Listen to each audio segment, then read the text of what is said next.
Well, there was no greater honor. I mean, forget it. Doctor, teacher, take your pick. Had Mommy known what Dennis was really doing in school, other than being a straight A student, she might have had a different opinion of him. Dennis was one of the most active civil rights students the University of Pennsylvania Medical School had ever seen. He marched on Washington. He organized a hospital workers union. He sat in at lunch counters in the South. He got sprayed with mace and fire hosed by civil authorities. Dennis was at war with the system. But as long as he kept his war out of the house and stayed in medical school, that was okay with Mommy. But my sister Helen didn't do that. Helen was at war with the white man and took it home and laid it at Mommy's feet. Helen was the second eldest of my sisters, all of whom were gentle, naive, talkative, and curious, which is why Mommy kept them off the street and away from men at all times. They were all pretty, ranging from Helen's deep brown skin to Kathy's very light, almost white skin, and all had long arms, freckles, and dark curly hair. Every boy in my neighborhood knew my five sisters by name and face. I would walk down the street and some big dude I'd never seen before would say, "Yo, how's Kathy?" "Okay," I'd shrug. I got my nose nearly broken over Kathy a few times. There's nothing worse than having to fight for your crummy, ugly sister whom half the neighborhood is in love with. It was a real problem. Helen was the most artistic of my sisters. She was slim, with black hair that she wore in a bun, jeans, and a denim jacket with peace insignias, stop the war buttons, and red, black, and green liberation patches sewn on. Boys of all types, black, white, Asian, Latino, followed her everywhere. She was a student at Music and Art High School and played piano for our church choir until, one Sunday morning, my sister Judy, who was 9 and also played piano, was suddenly pressed into service. It seemed that Helen had retired from playing for church that morning. When Mommy asked why, Helen said, "I don't want to." And that was the end of it. Such terse responses to Mommy were unheard of. We watched in awe as Helen stood her ground, repeated her resolve not to play for the church choir, and survived a beating with the belt by Mommy without a whimper. She shrugged when Mommy was done. Not too long afterwards, the Dean of Music and Art called our house and asked Ma why Helen was quitting school. "You must be joking," Ma said. "All my kids are A students." "Not this one," the Dean said. "She quit 2 weeks ago. It's a shame," he said. Mommy beat Helen harder this time, then talked to her for hours. Helen cried after the beating, promised to change after the talks, then shrugged and kept on missing school. Mommy enrolled her in 2 more schools, but she quit both, declaring, "The white man's education is not for me." She became a complete hippie before our astonished eyes, dressing in beads and berets and walking oils that she said gave you certain powers. A folk guitar player named Eric Bibb followed her everywhere. We were awed. Mommy called in reinforcements, ministers, friends, my stepfather, but Helen ignored them. She sat up late at night with my elder siblings and talked about the revolution against the white man while we little kids slept upstairs. My little sister Kathy and I would creep to the top of the stairs in our underwear, listening as the big kids had animated conversations about changing the system and the revolution, extolling the virtues of Martin Luther King over Malcolm X and vice versa, and playing records by the last poets.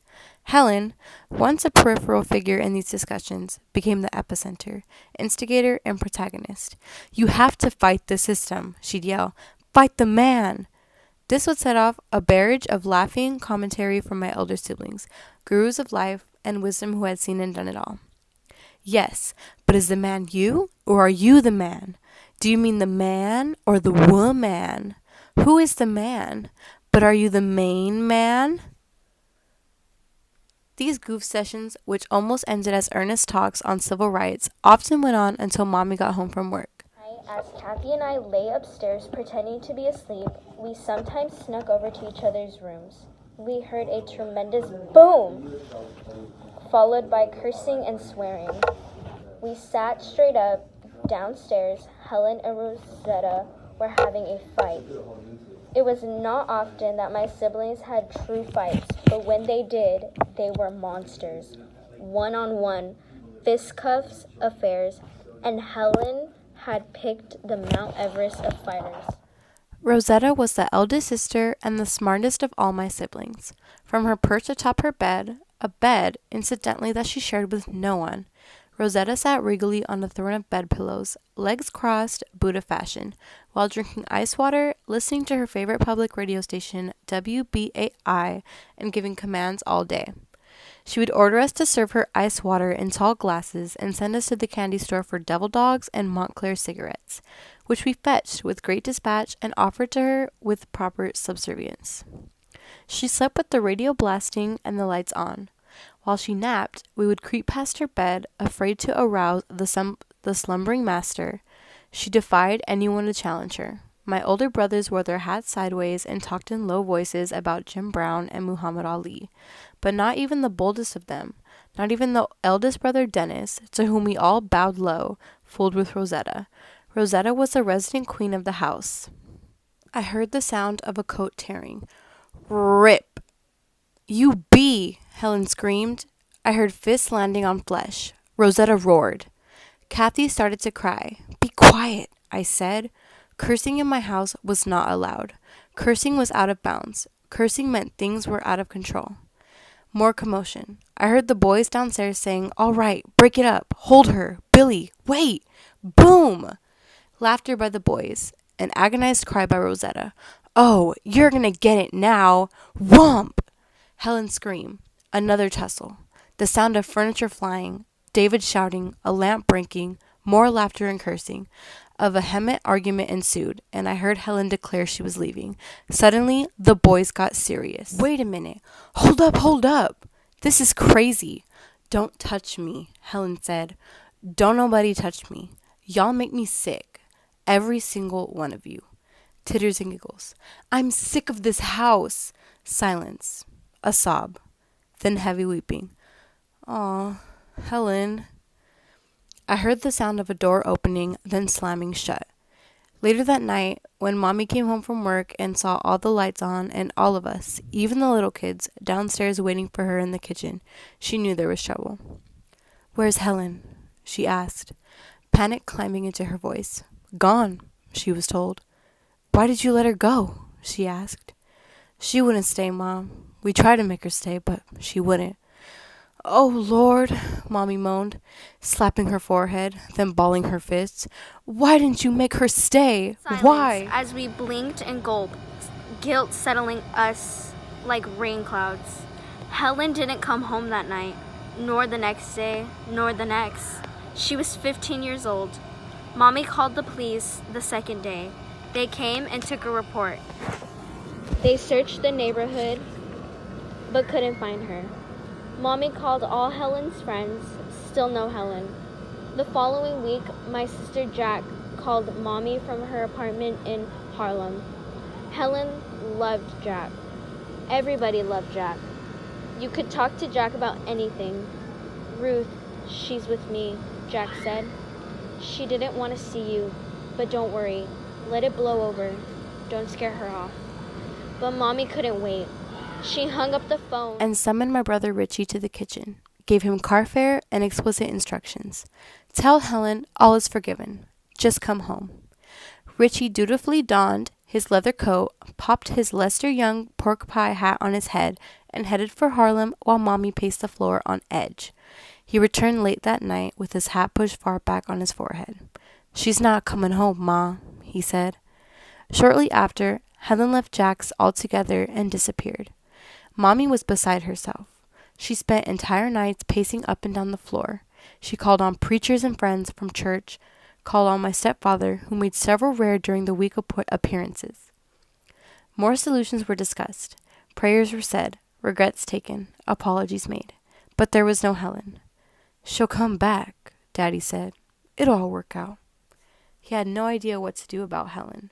spoke a completely different language. He was an old-timer who called school schoolin' and called me boy. He had ran off from Jim Crow in the South and felt that education, any education, was a privilege. Helen was far beyond that. Weeks passed, months, and Helen didn't return. Finally, Jack called. I found her. She's living with some crazy woman, Jack said. She told Ma she didn't want much about the lady. Other than that, she wore a lot of scarves and used incense. Mommy got the address and went to the place herself. It was a duplicated housing project near St. Nicholas Avenue, with junkies and winos standing out front. Mommy stepped past them and walked through a haze of reefer smoke and took the elevator to the 8th floor. She went to the apartment door and listened. There was music playing on a stereo inside and the voice of someone on the phone. She knocked on the door. The stereo lowered. "Who is it?" Someone answered. It sounded like Helen. "I'm here to see Helen," Mommy said. Silence. "I know you're there, Helen," Mommy said. Silence. "Helen, I want you to come home. Whatever's wrong, we'll fix. Just forget all of it and come on home." From down the hallway, a doorway opened and a black woman watched in silence as the dark-haired, bow-legged white lady talked to the closed door. "Please come home, Helen." The door had a peephole in it. The peephole slid back. A large black eye peered out. "Please come home, Helen. This is no place for you to be. Just come on home." The peephole closed. In Suffolk, they had a white folk school and a black folk school and a Jewish school. We called the Jewish school shul in Yiddish. It really wasn't a school. It was just a synagogue where Tati taught Hebrew lessons and gave Bible studies to children and taught condoring to the boys and that sort of things. He'll practice his singing around the house sometimes, singing do, re, mi, fa, sol, and all that. You know, they'll let him circumcise children too. That was part of his job as a rabbi, to go to people's house and circumcise their children. He had special knives for it. He also killed cows in the kosher feast for the Jews in town to eat, and we often kept a cow in the yard behind the store. We'll lead the cow to the chaff slaughterhouse down the road, and the butchers would tie it from the ceiling by its hind legs. Tati will open his knife case. He had a special velvet case with knives just for this purpose, and carefully he select one of those big shiny knives. Then he'll utter a quick prayer and plunge the knife blade into the cow's neck. The cow would shudder violently and blood would spurt down his neck and through his nose into a drain in the cement floor, and he'll die. The butchers would then set upon him and slit his stomach and yank out his intestines, heart, liver, and innards. I was almost gone before I could eat meat. The sight of my father plunging his knife into that cow was enough to make me avoid it for years. I was terrified of my father. He put the fear of God in me. The Jewish school didn't really count with the white folks, so I went to the white school, Thomas Jefferson Elementary. If it was up to Tati, he would have kept me out of school altogether. That Gentile school won't teach you anything you can use, he scoffed. He paid for us to take private lessons in sewing and knitting and record keeping from other people. He was tight with his money, but when it came to that kind of thing, he wasn't cheap. I say that for him. He would rather pay for us to study privately than to go to a school with Gentiles. But the law was the law, so I had to go to school with the white folks. It was a problem for the moment I started because the white kids had hated Jews in my school. "Hey, Ruth, when did you start being a dirty Jew?" they asked. I couldn't stand being ridiculed. I even changed my name to try to fit in more. My real name was Rachel, which in Yiddish is Rukla, which is what my parents called me. But I used the name Ruth around white folks because it didn't sound so Jewish, though it never stopped the other kids from teasing me. Nobody liked me. That's how I felt as a child. I know what it feels like when people laugh at you walking down the street, or snicker when they hear you speaking Yiddish, or just look at you with hate in their eyes. You know, a Jew living in Suffolk when I was coming up could be lonely, even if there was 15 of them standing in the room. I don't know why. It's that feeling that nobody likes you. That's how I felt living in the South. You were different from everyone and liked by very few. There were white sections of Suffolk, like Riverview section, where Jews weren't allowed to own property. It said that on the deeds, and you can look them up. They'll say for white Anglo-Saxon Protestants only. That was a law there, and they meant it. The Jews in Suffolk did stick together, but even among Jews, my family was low because we dealt with Charvitzes. So I didn't have a lot of Jew friends either.